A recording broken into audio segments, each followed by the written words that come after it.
I'm Craig from Your Tech, and today we are going to be building the £750 gaming PC. I have done a video on the part selection for this already. There are some changes that we'll go through in a minute, but let's see how easy this is to build. Let's see what the benchmark results are, and let's see if it's worth £750 for the performance that we get.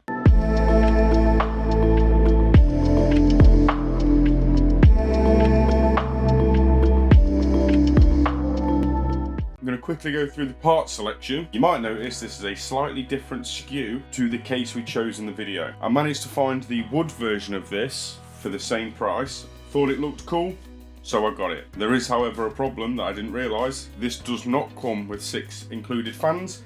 It comes with 4. So I may just chuck a couple of fans extra in here. They may not match though, because I think I've only got white fans to spare. We'll see how we get on. It's a fish tank style case. It's got glass front panels, it is square, it should fit all of our components really well. Hopefully it will be decent, and we will go through that in a minute. The rest of the components, we have the Ryzen 5600X. Really looking forward to building this PC with this CPU to see how it deals with our graphics card. 6 cores, 12 thread, good boost clock, great CPU even for its age. 2 sticks of 3200 mega transfers RAM. 2x8 gig sticks, a Gen 4 1TB SSD from ADATA, the Legend 800, Cooler Master 750 watt bronze power supply that we got on sale for £55. This is different from the video as well. We wanted the B450 Aorus V2 Elite, I think it was. However, that was sold out everywhere when I went to buy it. So I got the next one down from that, the B550 Pro 4. Should have everything that we need. It's got RGB headers, 2 M.2 slots, 4 RAM slots. It will take the CPU. We shouldn't need to upgrade the BIOS for it either. Job's a good one. And the star of the show, the RX 7700 XT. I'm really looking forward to see how this and the 5600X pairs up, and how cool this will run in the Antec CX800 wood version of the case we have. There we have it. That's the part selection. The only thing that's really changed is the case and the motherboard, neither of which should affect performance too much. Let's get into it. First things first, we're going to have a look at the case. Right then, let's unbox the case.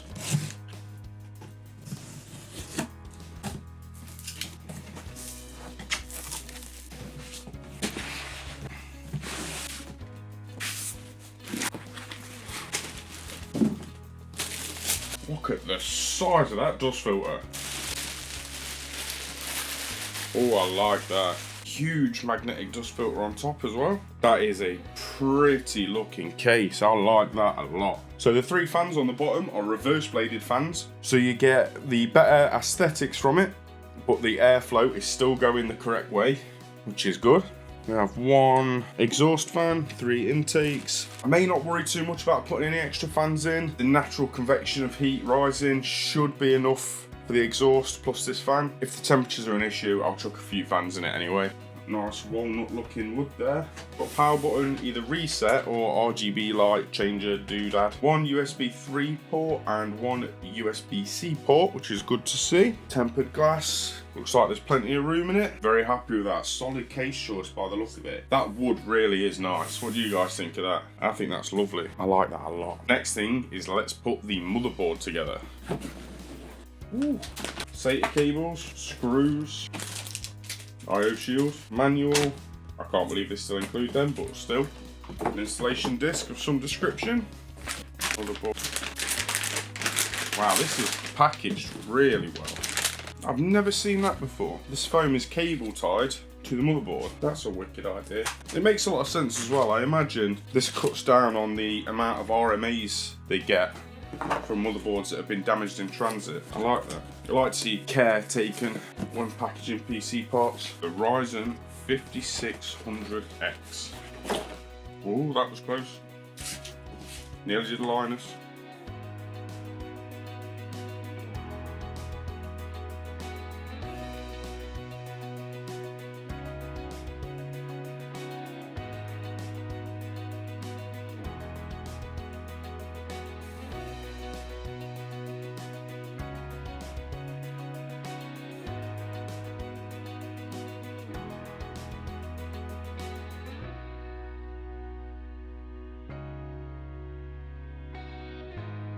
And there we have it, that's the motherboard complete. Now it's time to get the case, start putting stuff in it.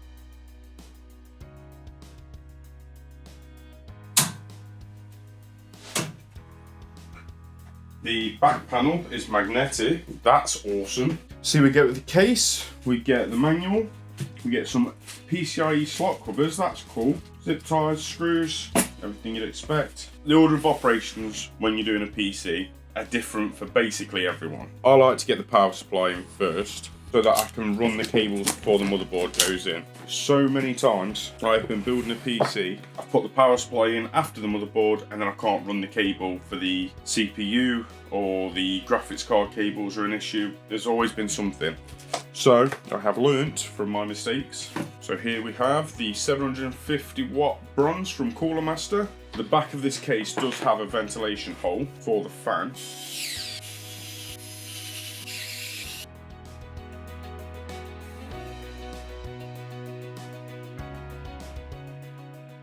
Right then, time to unbox the star of the show, the RX 7700 XT. Judging by the box, this is a huge card.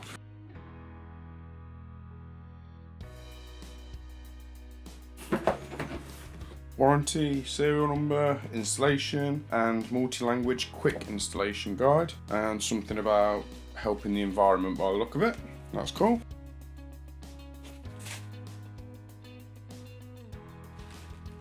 Oh. I appear to have bought the wrong 7700 XT. The SKU I thought I was buying was a 3-fan design, but I've bought the 2-fan design. Not a big issue, isn't going to affect the performance that much. Well, there we have it. I'm not sending it back, I can't be bothered. Pretty looking card. Look at that. People that don't peel their technology, got a special place in hell.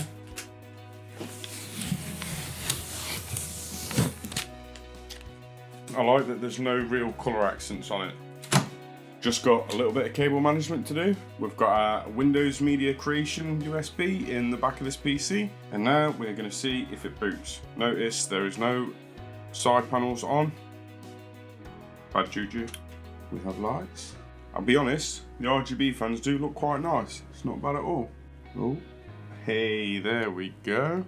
While this is sorting itself out, I'm just going to talk about the case for a sec. It's a wicked case, especially for the money. However, the fans are fixed RPM. They are SATA powered, there is no way to connect them to a motherboard. Do have motherboard control of the RGB if you want, and I do believe you press this button a few different times and it will go into motherboard mode. So whatever your motherboard is, download their RGB software and you'll be able to control it. With ASRock, I believe it's Polychrome. Yep, Polychrome software with this will mean you can control the RGB. I will say, if you wanted to put higher end parts in this, can fit what looks like a 360mm AIO in the top of this. And it's a very deep case, so you have got good amount of clearance. You've also got a good amount of clearance from the top of the motherboard to the top of the case. However, that also comes with its own issues. The motherboard is flat against the bottom. You can't run any cables underneath it. All your cables have got to go round. With how this case is designed, it does feel like it's designed more for M-ATX motherboards than ATX motherboards. And don't get me wrong, the ATX motherboard fits in fine, but having to route the HD audio cable, for example, all the way around the front of the motherboard is a little bit irritating. You can judge cable management at the back. But I've done a better job?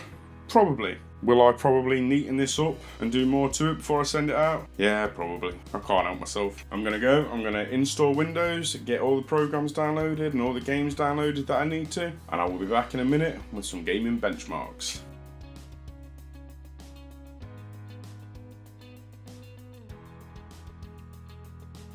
Here we are, that is all the benchmarks ran. And this PC did absolutely fantastic. 1440p, it ate through most of the games without a problem. The only one that caused it a bit of an issue was Cyberpunk, which is to be expected. That game is ridiculously hard to run. Cyberpunk 2077, high settings, 60 FPS on the 1% lows, is seriously impressive. And it was a very smooth experience as well. There's no judders, no lag spikes, the frame time graph was just flat. Really was a really good experience with all the games. The 7700 XT is a fantastic card, and for the money, the 5600X is done perfect. The GPU temperatures are way lower than I expected them to be. I know with fish tank cases, GPU temps usually a couple of degrees lower. This barely saw over 50 degrees. I think 53 was the highest I've seen it at, and that was 100% usage in all of the games, barely saw over 50. CPU is a little bit warmer, which is to be expected. It's only got the stock cooler on it, and that was reaching between 70 and 77, I think was the absolute highest I've seen it. The stock cooler's not massively loud, so that wasn't an issue. PC runs quiet, the GPU runs very cool, smashes games. The 1080p performance on this will be amazing. It will be absolutely amazing, no doubt about it. When it's eating through 1440p the way that it was,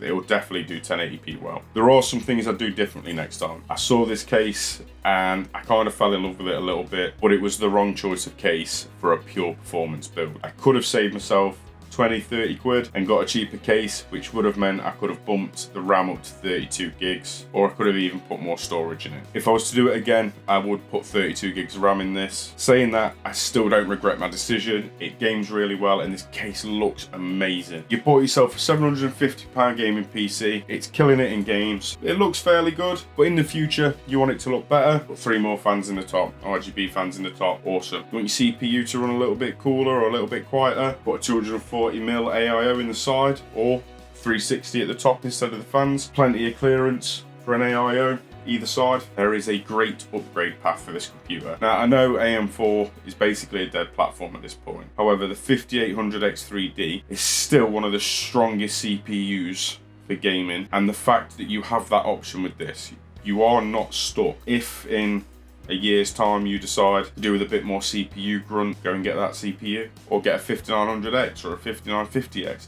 They're still easily usable CPUs in 2024 going into 2025. If you enjoyed the video, please leave a like, and if you'd like to support the channel, please consider subscribing. It helps us no end. I think the next video coming up is going to be a talking head video after this, which is going to be a £1,000 full setup. Chair, desk, monitor, keyboard, mouse, gaming PC, headset, or speakers, and I'm really looking forward to doing that. One of my subscribers commented not long ago asking to do that video, so I'm just going to do a talking head video and showing how much you can get for £1,000. Because although £1,000 in the grand scheme of things isn't a lot of money, to a lot of people that is a hefty investment into a hobby. I will show what £1,000 gets you, what you can expect. Once again, give us a like if you enjoyed the video, give us a subscribe if you want to support the channel, and I'll see you in the next one. I really hope you enjoyed the video. Bye.